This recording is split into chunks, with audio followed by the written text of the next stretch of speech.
Hello student, I'm Harish Singh. Now I'm going to teach you history of English literature. कैसे English literature की शुरुआत हुई, किस सन से, ध्यान से सुनिएगा। सबसे पहले इंग्लिश लिटरेचर जो था वो 450 ईस्वी से 1066 ईस्वी तक रहा। और इस दरमियान जो हमारा इंग्लिश लिटरेचर था वो ओल्ड इंग्लिश था, जिसको हम एंग्लो सैक्सन या ओल्ड सैक्सोनी कहते हैं, जो जर्मनी से शुरू हुआ। तो कहने का मतलब इंग्लिश लिटरेचर की शुरुआत 450 से 1066 ईस्वी के बीच जो रहा उसको ओल्ड इंग्लिश या एंग्लो सैक्सन या ओल्ड सैक्सनी जर्मनी में जो था वो इंग्लिश था। अब सबसे पहले जो पहला राइटर थे बीड, इन्होंने एक बुक लिखा जिसका नाम था ecclesiastical history of English people, ecclesiastical history of English people. इसके बाद एक और इम्पॉर्टेंट राइटर हुए ओल्ड इंग्लिश पीरियड में, जिनका नाम था किंग अल्फ्रेड। तो यही दो ही राइटर रहे। तो कहने का मतलब इस दरमियान जो इंग्लिश लिटरेचर लिखा गया वो बहुत अच्छी खासी अचीवमेंट नहीं प्राप्त किया। वो ओल्ड इंग्लिश था, उसका लैंग्वेज उतना अच्छा नहीं था। फिर इसके बाद 1066 से 1500 ईस्वी में जो पीरियड रहा उसे हम मिडिल इंग्लिश के नाम से जानते हैं। और इस दौरान इसको दो भागों में बांटा गया। एक अर्ली मिडिल जिसको एंग्लो नॉर्मल पीरियड बोलते हैं, जो कि 1066 से 1340 के बीच रहा। एक अर्ली मिडिल और एंग्लो नॉर्मल पीरियड, और ये जो सन था 1066 से 1340-20। इसके बाद एक युद्ध हुआ जिस युद्ध को नॉर्मन कॉन्क्वेस्ट या द कॉन्क्वेस्ट के नाम से जानते हैं, जो फ्रांस में हुआ था नॉर्मंडी प्लेस पर।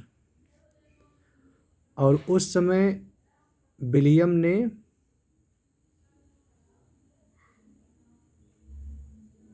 राजा के रूप में पदभार ग्रहण किया, जो कि ड्यूक ऑफ नॉर्मंडी कहे जाते हैं, ड्यूक ऑफ नॉर्मंडी। और विलियम अपने समूह में दो लोगों को मिला लिए, नॉर्मन्स को और ब्रिटॉन्स को, और दोनों मिलकर इंग्लैंड पर आक्रमण कर दिए।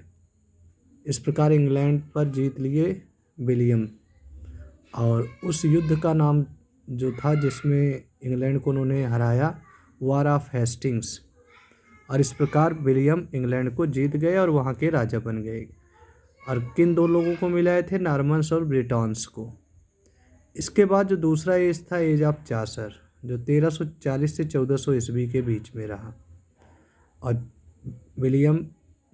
जेफरी चासर एक मेन रोल प्ले करते हैं इंग्लिश लिटरेचर में, इसलिए इनको father of English literature, father of English poetry, grand father of English novel भी कहा जाता है।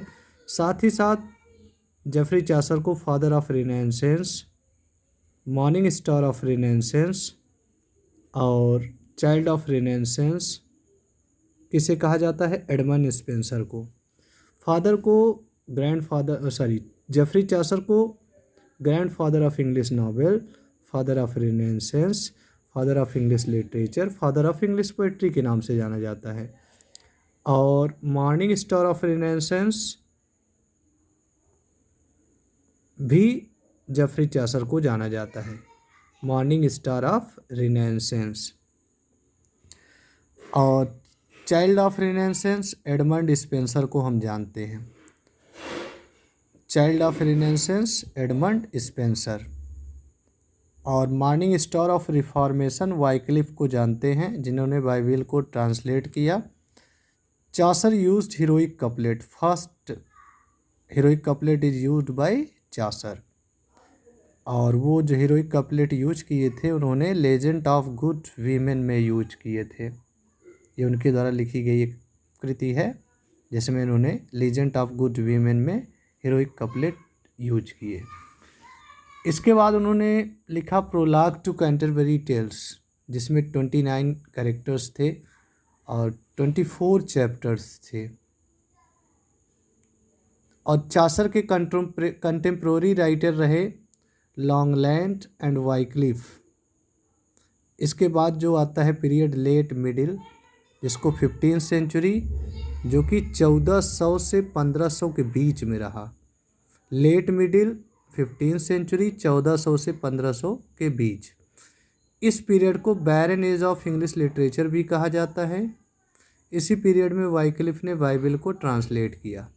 इस प्रकार ये पहला लेक्चर आज यहीं पर समाप्त हुआ। नेक्स्ट डे आपको आगे मैं पढ़ाऊँगा। I hope you all understand. Thank you.